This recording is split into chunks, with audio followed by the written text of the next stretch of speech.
Raise your hand, we'll get you the mic. Coach will open your comments. How's everybody today? Good. Good. Well, we've had a pretty good week so far, and I think the message to our team is everybody needs to focus on playing their best football in a game like this, one play at a time. Stay focused on the things that are going to help you execute. Games like this, you basically come down to who can execute the best, which is blocking, tackling, throwing, catching, covering people, playing on the line of scrimmage, winning on the line of scrimmage, turnovers, explosive plays.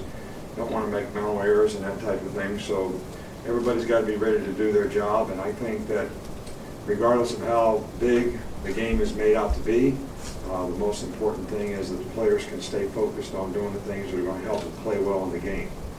It's a great opportunity for our team to play against an outstanding team that's obviously one of the best teams in the country. They've certainly proven that with their body of work at this point. Been dominant on offense in terms of their ability to run and throw the ball, and their defense has played extremely well. So, the thing that's most important right now when you get down and stretch is, can you stay focused on playing your best football? I'm talking about every day in practice and preparation, because sometimes you get bored, with doing these things. But teams that can keep their energy and enthusiasm up and stay focused on doing things the right way and continuing to create good habits and not bad habits goes a long ways for being able to execute when the game comes. So everybody practiced today, so we don't really have any injuries to report. We have to see how guys respond sometimes to the work that they did. We'll do that, tomorrow. But all the guys that are injured have done more and more each day and gotten better and better, so hopefully they'll continue to improve. We know this is going to be a great atmosphere for this game. Two good football teams. We have a great venue here, Bryant-Denny Stadium, great fans. So if you're a competitor, these are the kind of games and opportunities that you look forward to and the ones that you always remember. So we're excited to try to do the best job we can for our players. We'll start right here with Aaron. I think the struggles offensively on third down efficiency, is that just a byproduct of being behind the chains, down and distant? Well, I think it's a combination of things. I think that, we need to protect better. I think the quarterbacks had too much pressure on them at times. I think, we need to throw and catch it a little bit better. I think people need to do a better job of getting open. We have to have better timing in what we're doing.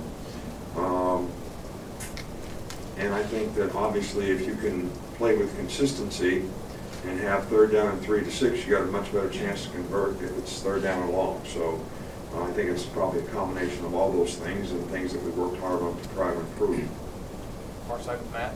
Two quick questions, Nick. I know you just talked about the injured players and everyone practicing today. Hey, have you already determined the availability or how much that Dominic and Ronnie will be able to play, or whether they'll be able to play, or is that a determination? Well, the determination is how well and how much they improve day to day, based on what they did the day before. And we've been very pleased with their progress. So we're hopeful that both guys will continue to progress and both guys will be able to play. Now, I don't have a crystal ball to say the guy's going to be able to last the whole game and not get, have an issue or a problem.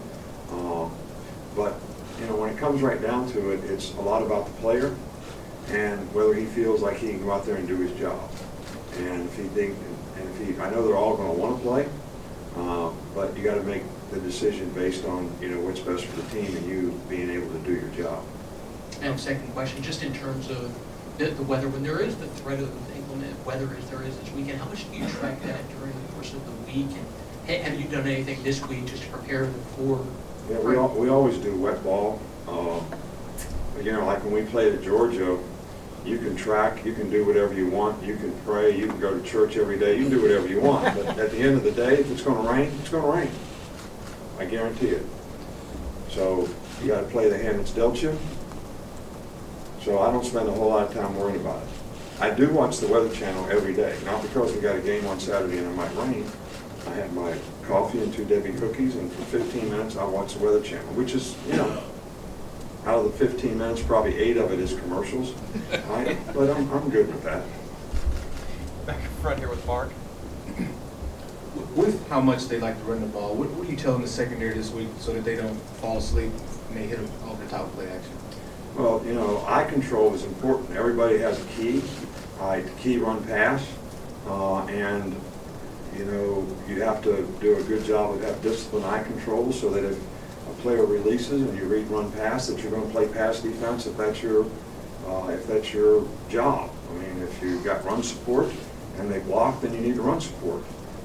So everybody's got to be disciplined in keying what they're supposed to and not look at the wrong things. And when you start looking at the quarterback and watching them fake the ball, that's when you get fooled and somebody pops out of the ground behind you. So they have some really good play action passes, and I think we have a lot of respect for their quarterback and their receivers and their ability to throw the ball. So I think it's just as important to stop those plays as it is the running game. Over here with Michael. Talking to former players about this game, they would say the LSU Alabama game is always the most physical game of the year. How do you see that manifest itself on the field?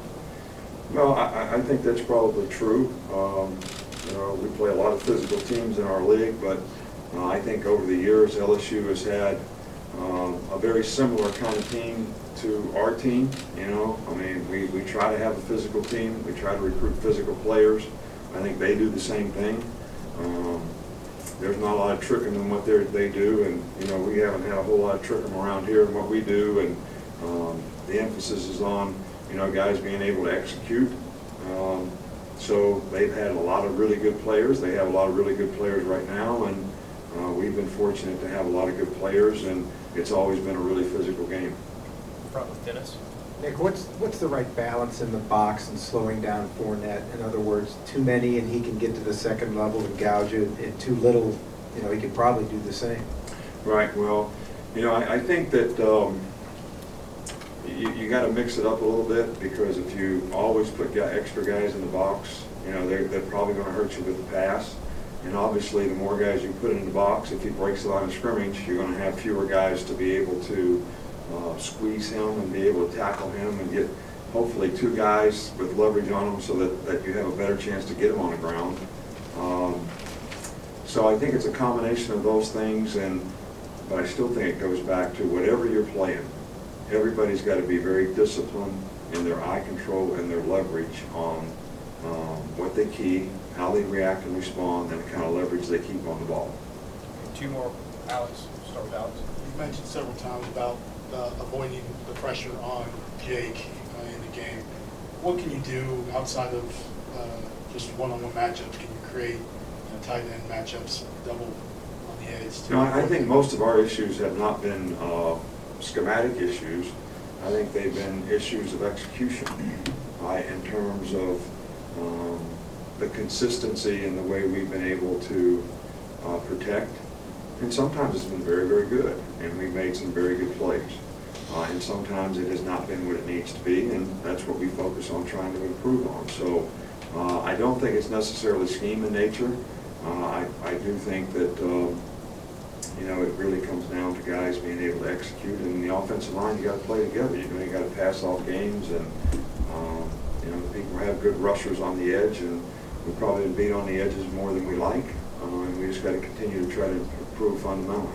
2 more, both on TV. We'll start in the back of the grid. Hey, Nick, straight in the back here.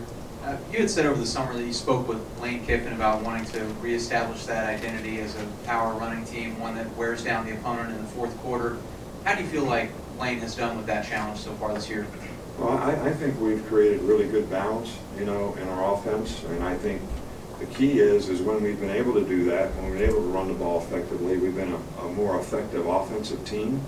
And I think it's created balance in how we've been able to throw the ball. It's created more favorable down and distance for us.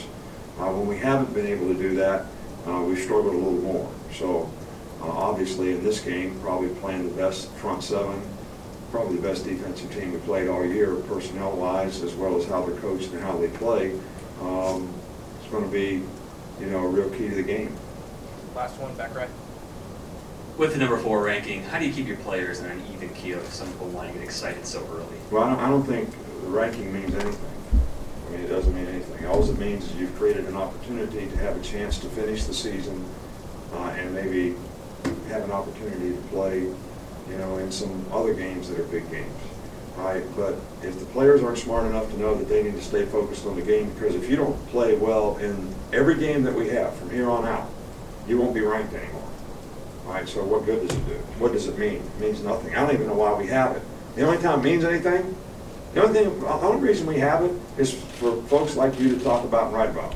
That's all it is. And ask questions about it, which you did a nice job of. All right, so, but other than that, what does it mean? Tell me what it means.